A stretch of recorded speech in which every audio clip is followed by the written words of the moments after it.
السلام علیکم ورحمۃ اللہ وبرکاتہ۔ میں آج ایک قبرستان کی زیارت کرنے کے لیے آیا ہوں۔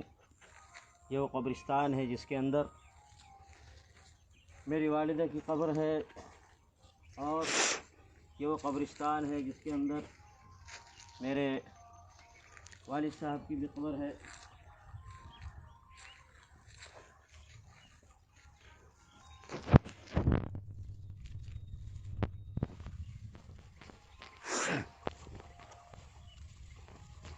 یہ قبرستان ہے جس کے اندر میرے والد صاحب کی بھی قبر ہے،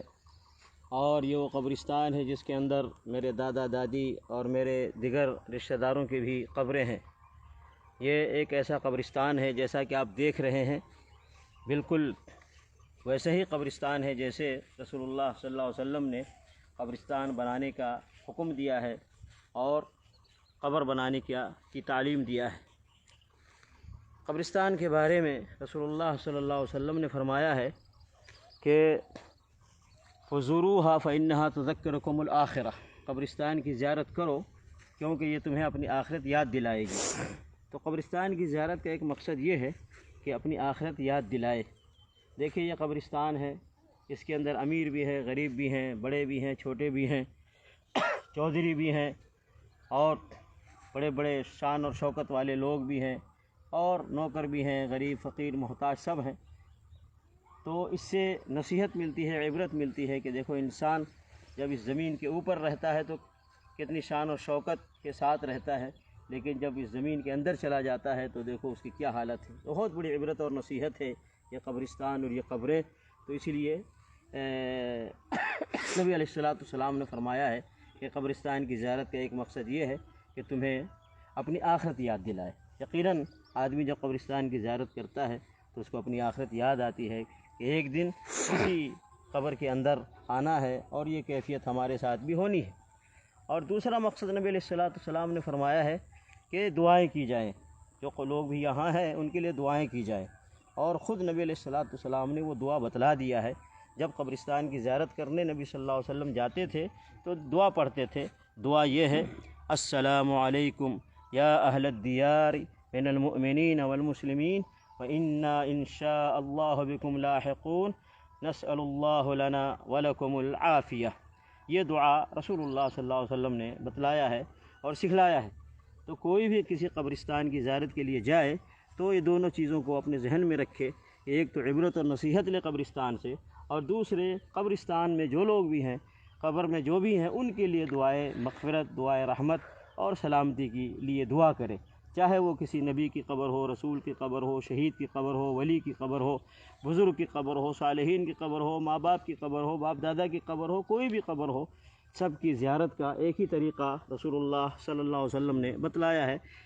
اس کا خیال رکھنا چاہیے کہ قبرستان کی زیارت سنت کے مطابق ہو، سنت کی خلاف ورزی نہ ہو۔ اور یہ بھی یاد رہے کہ نبی علیہ السلام نے قبرستان کی زیارت کے موقع پر صرف اتنا دعا بتلایا ہے جو دعا میں پڑھا ہوں،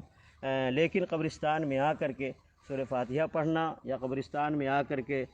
درود شریف پڑھنا، یا قبرستان میں آ کر کے قل هو اللہ احد، قل اعوذ برب الفلق، قل اعوذ برب الناس پڑھنا، یہ سب نبی علیہ السلام سے ثابت نہیں ہے۔ یہ سب نہیں کرنا چاہیے، بلکہ صرف وہ دعا پڑھنی چاہیے جو دعا رسول اللہ صلی اللہ علیہ وسلم نے بتلایا ہے۔ اسی طریقے سے قبرستان ایسا ہی ہونا چاہیے جیسے دیکھ رہے ہیں آپ، بالکل سیدھا سادہ ایسا قبرستان ہونا چاہیے جس سے عبرت و نصیحت ملے گی۔ اسی لیے نبی علیہ السلام نے فرمایا کہ کچھ چیزیں ہیں جو قبرستان میں نہیں کرنی چاہیے، قبروں پر وہ کام نہیں کرنا چاہیے، جیسے ان یجسس القبر، نہى الرسول صلی اللہ علیہ وسلم ان یجسس القبر، یعنی قبروں کو چونا گچ کرنا، ڈیکوریشن کرنا کسی قبر پر، اور یا اسی طریقے سے ان یبنى علیہ، یا کسی قبر پر عمارت بنائی جائے، بلڈنگ بنائی جائے اور اس کو ڈیکوریشن کیا جائے، اور اسی طریقے سے وَأَن يُكْتَبَ عَلَيْهِ، اور نہ ہی قبر پر کچھ لکھنا چاہیے، نہ بورڈ لگانا چاہیے اس کی قبر ہے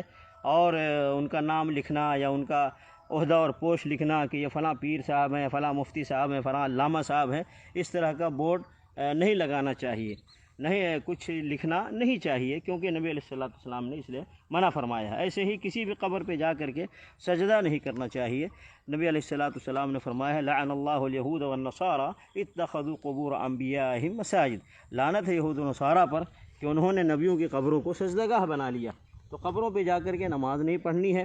اور قبروں پہ جا کر کے سجدہ نہیں کرنا ہے، قبروں پہ جا کر کے پھول نہیں چڑھانا ہے، چادر نہیں چڑھانا ہے، اور نہ وہاں مجاوری کرنی ہے، اور نہ ہی وہاں جا کر کے